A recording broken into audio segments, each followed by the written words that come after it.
Hi, fam, and welcome to a Sober Girls podcast. I'm your host, Sherry, and I have been sober for 11 years, and through that time have been through my own ups and downs, not only with staying sober, but also learning to live life on life's terms. If you are listening to this, then you have previously or are currently struggling and are ready to take certain steps to get better. Alcoholism has affected each of us differently, but we all have the same stories, what we used to be like, what happened, and what we are like now. You are ready to make a change in your life, and we are glad to have you here. This community is one of strength, commonality, and inclusion. The only way we stay sober is to help the suffering alcoholic and addict, and I am ready to take you on that journey with me. So let's get started. What's up, fam? I hope that you had an awesome weekend and a good start to the beginning of your week. I know that a lot of us have kids that have gone back to school recently within the past week, so I hope that everybody has been able to kind of get back into a little bit of a routine. We've gotten into a routine here, but now it's going to change next week because my son is actually starting dance next week, so we have a whole new routine to learn, and it's going to be another mess for a while. Needless to say, it's had a huge toll, and it always does on my body and my mental health. Today, I was waiting for a work meeting to start, and I was sitting on the couch, and I fell asleep. So I woke up to like a phone call and 3 text messages from my boss, and I knew I should have just gone into the office today, but I was like, oh no, I can work from home. I travel tomorrow, so it'll be good. I need to be able to be home and caught up and relax and just kind of get some stuff done here at the house with no distractions. And turns out I am a distraction myself. All by myself, I am a distraction. So needless to say, routine is something that is a little bit difficult for me to get into, for me to kind of hobble my way around, I guess you could say, because I know we do this program one day at a time.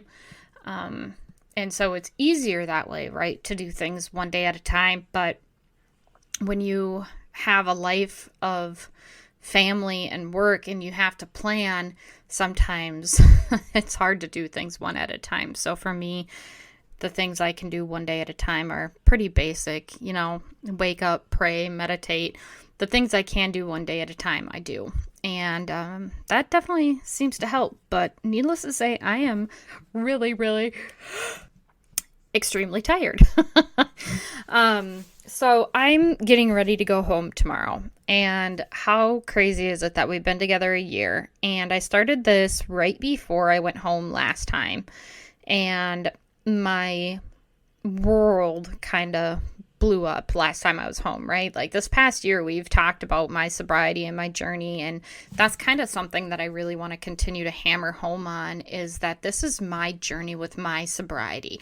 I don't expect my journey to match up with yours, but I do want you to feel like there are things that I say that resonate with you.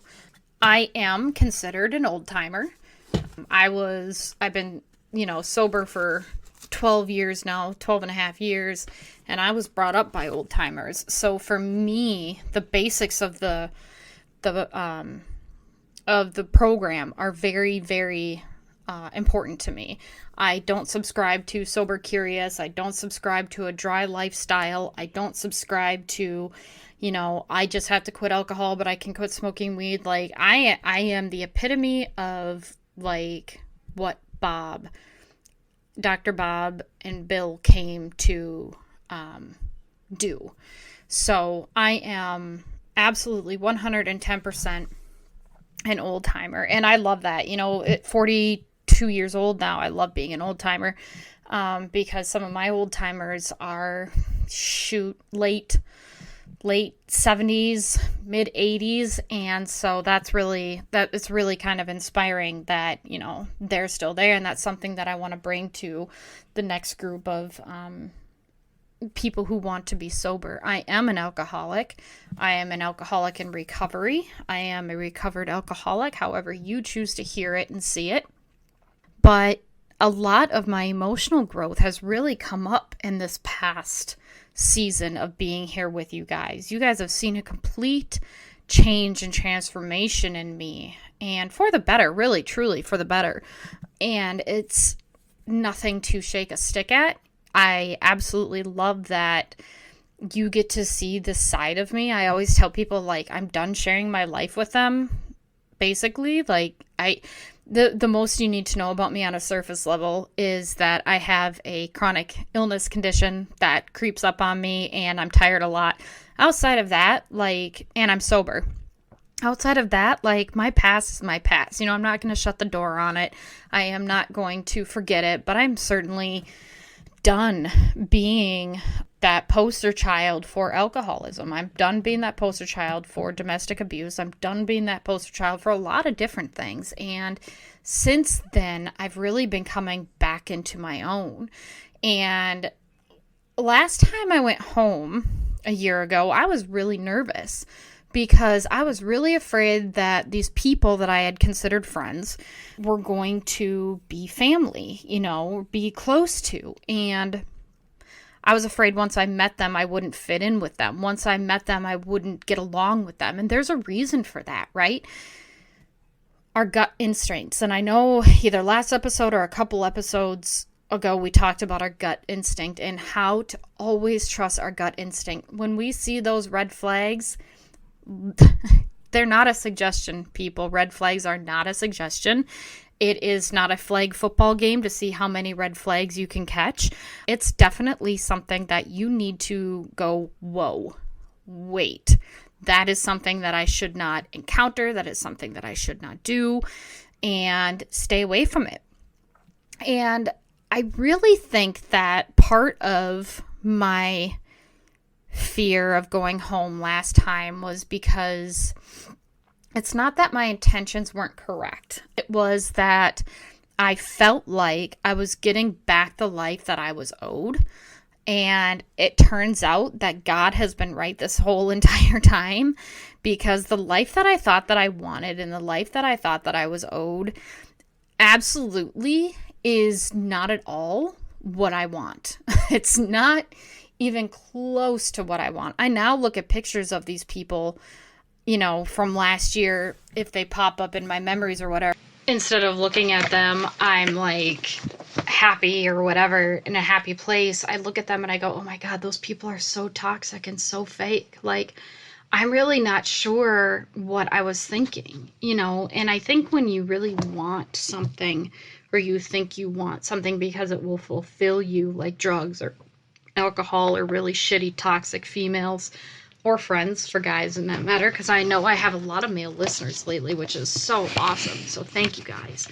We can justify really just about anything, can't we? We can really justify all of our actions, and we can really justify everything that we think we want to do.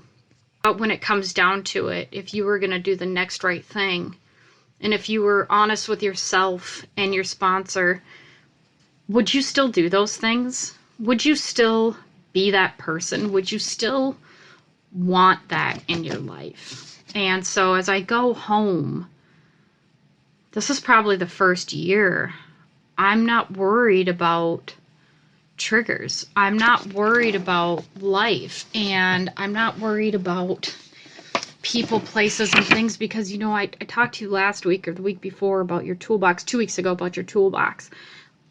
And I really have all the things in my toolbox now that I need. And for me, I'm well aware of people, places, and things, right? These are the things that really come up when we are dealing with the daily life stuff. And on page 4, if you guys haven't read this, by the way, I'm highly going to suggest it in the big book. I'm sure you can find it in a PDF online as well. But it is story number 16 in the big book, and it's on page 407, and the story is Acceptance Was the Answer. I know that I've glanced over this a time or two, just certain parts of it for previous podcasts, but in this one, the reason that I wanted to bring this up was because I know we've talked about people, places, and things prior, right? But this part, when I am disturbed, it is because I find some person, place, thing, or situation, some fact of my life unacceptable to me, and I can find no serenity until I accept that person, place, or thing or situation as being exactly the way it is supposed to be at this moment. And I just think about that and all the times that I've gone home trying to recreate my happiness, trying to recreate my life. And let me tell you, when I try and recreate my life, when I try and recreate my happiness, there is a lot of angst, anxiety, anger, frustration, tears, resentment. Like, I try to rebuild what I believe was stolen from me. And don't you think that a lot of people probably, maybe in our situation or in home burglary situations or, in situations where they've been violated, feel like they want some part of themselves back. They want some part of an understanding of who they are. And unfortunately, trauma changes us. Unfortunately, the loss of a job or a spouse or a house or, things along those lines, they change us. Those situations change us. So everything is exactly how it's supposed to be in that moment. And it's not necessarily for good or for bad. It's just what it is at that moment. Now, it could be a bad situation. It could be a good situation, but it is literally what it is. I mean, if I could get a tattoo across my forehead, it would probably say it is what it is, because it's exactly how everything continues to pan out for us. And so when I'm getting ready to go home, some of the biggest things that I deal with really are dividing up my time, because family is obviously very important to me, but so are friends, because I have friends that are like family and I want to spend time with them. And so, I realize that the only way that I can truly make all this time happen is probably by moving home, but that's not an option quite yet. So for now, it's all about balance, and it's about spending the time and making sure that we are in the right places with the right people and in the right situations. Because I think before, when I would go home, I would avoid things like downtown, where I was from originally, where I went to college. I would avoid places where I would go where I would recognize people, because that's a big one, right? That's a place and a person.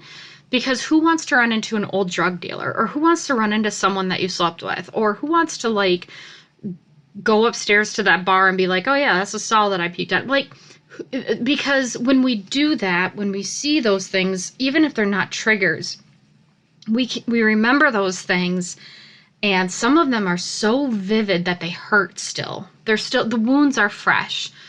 And the wounds are fresh because we haven't forgiven ourselves yet. The wounds are fresh because we haven't been able to truly say, I don't regret the past, but I am not going to shut the door to it. We don't really give ourselves an opportunity to heal from that. We worry about these other things first in our sobriety. At least for me, I did. I worried about my identity more than I worried about, people, places, and things. And so now I'm going back and I am finding my old identity by being okay with these things, by having acceptance.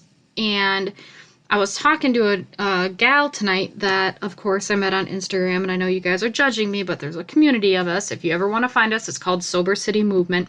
And she and I were talking, and she's in Minneapolis, really awesome lady, and she's about my age, I believe, because we were talking about where we're from and things like that. And I said, well, I went to, St. Cloud State. She's like, oh my God, so did my husband. And I was like, what?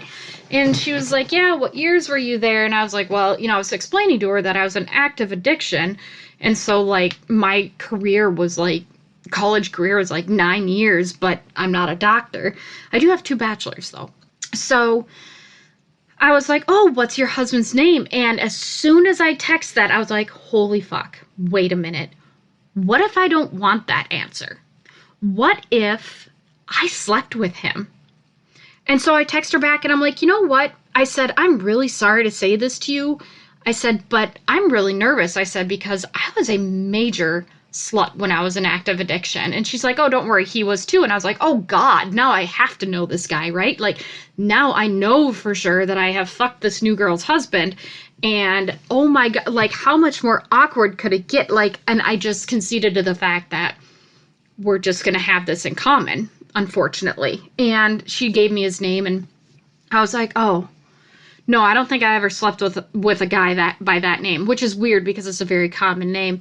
And she and I just both laughed. And I said, she's like, oh, I don't worry about it. She's like, I kind of have come to the idea that, like, before me or when we were drinking, like, this is the life. This is things that have happened. These are things that we are going to have in our lives that people have done. And I laughed at it because here we are, meeting 12 years into sobriety for me. I don't know how long she's been sober. I don't believe it's been very long. I think it's been 8 months for her.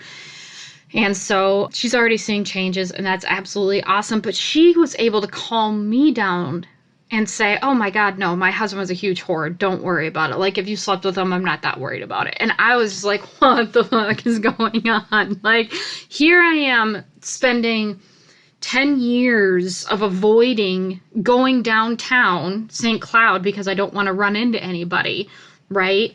And not that I would anymore at this point. I mean, it's full of new college students, and I don't think people that I know are still there. I don't know. I went out of my way to avoid this, and now I just meet someone on Instagram from Minneapolis whose husband went to St. Cloud skate, and it's very, very potential that I could have slept with him. Like, oh my God, it just, like, when I tell you, like, people, places, and things, man, like, sometimes you just can't avoid them, and it just showed me. It humbled me. It showed me that we are not in control of everything that we think we are. That we can do all the magic fun things to avoid people. But in reality, it's a very small world. I know that we have a bajillion, fillion people on this planet, but I promise you, it is a very small world. And so, it's the first time I've actually opened up about my past, and not even opened up about it, just was able to say, oh my God, I slept with a lot of people. And she laughed about it. And she's like, oh, well, my husband did too. And wouldn't that be funny? I'm like, yeah, it would be great if I slept with your husband. Like, what? So, it really was humbling, and it was really funny. And the fact that she could laugh about it made me feel a lot better. And I actually now have serenity about going home, because you're right.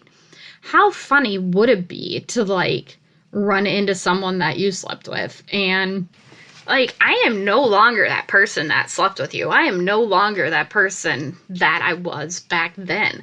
So for me, I don't know what I'm so scared of. I am successful. I own a foundation. I have my own podcast. I have a really awesome job. Things are going really well for me. So, I work for a subsidiary of a baseball team. So, like, I don't think that running into anybody that I slept with at this point would really be anything I'm worried about. I'm really not. It's kind of funny now. All these things that we try to avoid because we are so embarrassed or refuse to heal because we're afraid they're going to trigger us, because we haven't dealt with them properly. That's why they're a trigger. And God knows, your higher power knows that place and time when everything is appropriate. He knows when you are ready to heal. You hear about the 9th step all the time and making amends to people, except for when to do so would injure them or others. And, what if I had, like, dated or slept with her husband? Maybe I'd have a chance to make an amends to him then. We were 20 years old, 22, 23 years old. Like, we were young. We were babies. So, maybe it's just God's timing to make an amends, but it wasn't that. It was God's timing to just to show me, see, it's okay. I've got this. You have to start trusting me. Like, you can't go home and control everything. You have to be able to focus on yourself and what you can change and do with yourself. And I think just it really put things into perspective for me tonight. In the rest of the chapter, it talks about how we used chemicals to ease our peace of mind, and now we don't need that. And I was talking the other night, and talking to someone the other night, and we were talking about how there's the precursor to drinking. There's the precursor to relapse and taking that first drink, and it's all mental, right? It's all in our minds, and we relapse in our minds before we relapse physically. And so for me, I am able to really understand that I have the capability to work through whatever I'm working through. I have the tools in my toolbox, and I don't necessarily really worry about relapsing because I am not in that state of mind. I don't believe, and I won't know until I'm in that position, that I would relapse under peer pressure. I haven't. I haven't felt the need to drink to fit in. I think that was the first time last year when I went home where, my God, these girls were fucking drunk all the time. Like, holy shit, they drank. That's all they do is drink. So for me, it was a matter of, if I were in this group, I would be the odd one out because I don't drink or I don't smoke weed. And even the sober one smokes weed. So she's, she's not really sober. So I think that the biggest part for me is that I really am finally okay with who I am. And that has been a long journey of self-discovery. This past weekend, I was looking upstairs for my son's ball glove because he's decided that he likes baseball again, which is fine with me. I don't really care. That's not the point. But I saw my camera, and I haven't touched my camera since my mentor died. And I was like, well, maybe I'll take it out and clean it up, dust it off, get ready to sell it, what have you. And then I took it out and I was looking at it and started hearing the clicks and, making sure that all the buttons worked and everything like that. And before that, I had taken a picture just to make sure it worked. And I was like, oh, no, the picture is not right. So I started making all the natural needed adjustments to the camera. And before I knew it, I was like, huh. And I started to really feel good about having the camera. I started to feel really comfortable having the camera. And that's something I haven't felt for a really long time, because when Neil died, a part of me died. And I think that's what happens in our sobriety too. When we leave that old person behind, a part of us dies, right? And it can be any part of us. It can be the part that believed we were going to do something, the part that believed we were in a high-powered career, or we were a model or an actress, an actress, or we had this huge family. There's so many things that we leave behind in addiction that we want back in sobriety.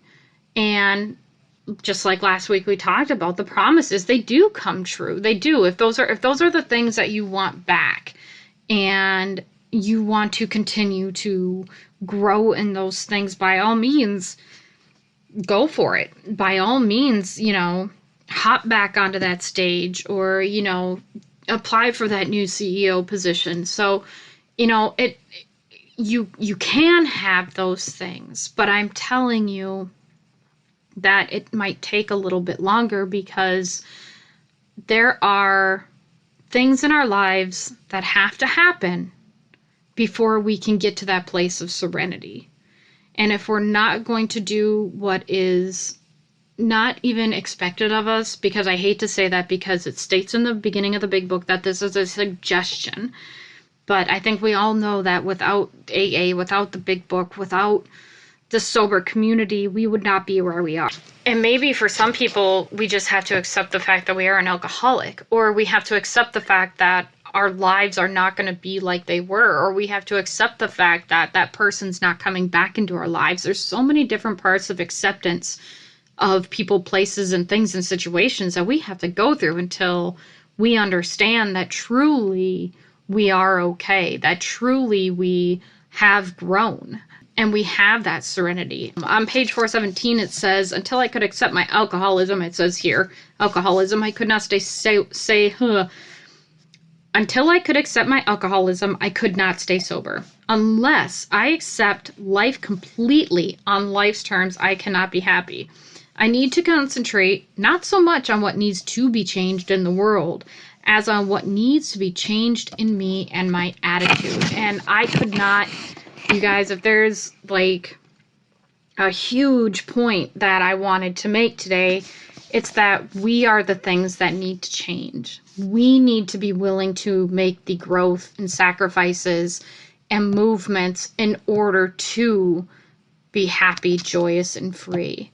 Shakespeare says, all the world's a stage and all the men and women are merely players. He forgot to mention that we are our own chief critics, right? We are able to see the flaws in every person, every place, everything, or every situation. And we are able to point out everybody else's flaws because it's easier than accepting our own, right? And as long as we were seen as perfect and we could point out everybody else's flaws, then we weren't the problem. And so having the capability to accept who we are and accept things for what they are, I think that's the first step in definitely finding that serenity in all those people, places, and things. You know, I still get pissy when I get cut off on the road, but I don't put myself in a situation, as we talk about, where I am going to cause an accident or a scene or things like that. So it's that emotional sobriety. It's that emotional growth. It's that ability to let go of what I knew to try something new. Because if I didn't try something new in my life, in my sobriety, in my relationships, in my job, in my career, then there was never going to be any peace and serenity. In fact, on page 418, it says that today I find it's the best thing that has ever happened to me. This proves I don't know what's good for me. If I don't know what's good for me, then I don't know what's good or bad for you or for anyone. So if we were in a position that we couldn't even see what was good or bad for us, why are we criticizing anybody and everybody else? We really have to be willing to make those changes. We really have to be willing to make that growth, because as people change, so do the situations and the jobs and the marriages and the kids and everything like that. So it's really important to make sure that when you are traveling, going home, going to a familiar place, that making a change is a good thing. That doing something different is a good thing. Because if you continue to try and force something, you're not going to be happy. If you continue to try and force having that same life, force having those same friendships, force having, going to those same places and expecting to be okay, you're not going to be okay. And I really feel like that is something that I struggled with for a really long time. And I don't know if anybody else has. When I focus on the good things happen. When I focus on the bad things happen. And that's totally, totally on me, because situations are what they are. Now I can make something good with it and I can make something bad with it. And so I just choose to be happy. I choose that no matter what's being thrown my way, that I see the good in everything. And it's not easy, you guys. I've already told you this, that like being perpetually happy is exhausting. Being a positive person is frustrating, because there are times that I really want to just hate people and not trust people, and I can't. You really have to fuck me over for me to really hate you or dislike you. And that's only happened a couple of times, a handful of times in my life. And I can't expect when I go places, I can't say to someone, well, don't bring so-and-so, because if that's their norm, then that's on me, right? I either have to buck up or I have to go and do something else. Because if I put myself in that situation, then it's all on me. Whereas if someone knows and they say, hey, I just want to let you know I'm having this event, but so-and-so is not going to be there, feel free to come, then I might feel a little bit more comfortable. I still don't know if I'd go because people can change their minds and situations at the drop of a hat. And I appreciate, the kindness and looking out for me. But at the same time, like if I put myself in that situation and I'm not ready to be in that situation yet, then that's fully on me. So, it's really important, you guys, that you really think things through, that you really have an acceptance of who you are and what your situation is before you try and create a new one. Because when we try and cover up something and the old thing isn't dead yet, we're going to have a lot more problems moving forward. We have to get to that place of working through those steps, working through those emotions for us to truly be okay and to put ourselves in the right situations with the right people. So I am really excited to go home this week. I'm really excited to spend some time with a couple of people in my family. And it's going to be a really good weekend. I'm really, really excited. I hope that you guys have a really great week. I will definitely be back with another episode next week. I'm not going to take a break. There's no need to take a break. I'm going to be with family, so I can steal away an hour or two to get you guys an episode, an update, let you know how I'm doing. But I just really am thankful for the sober community. I'm really thankful for meeting everybody that I have online. I'm thankful for the people in my life. And I just pray that we continue to grow and get to know each other and be there for each other, because that's what this world really needs right now, is people that they can rely on. And I want to be that for you. The most important person is you, not me. And I want to be able to let you know that no matter what's going on, you've got someone in your corner. So thank you guys for listening. Thank you for being here. I hope you have an amazing, amazing rest of your week. And I will see you guys next week. Until then, fam, be well. Thank you so much for joining us on today's episode of a Sober Girls podcast. I hope that today's episode was something that you needed to hear today and can carry with you throughout the week until we get together next week. I really look forward to our time together and sharing my experience, strength, and hope so that you feel less alone and more empowered to keep taking it one day at a time. Don't forget to check us out on Twitter and on Instagram at A Sober Girls Pod, and on our website at asobergirlspodcast.podbean.com. There you can find episode-specific content and contact information. You can also hear us on Stitcher, iHeartRadio, Apple iTunes, and Spotify. Until next time, fam, be well.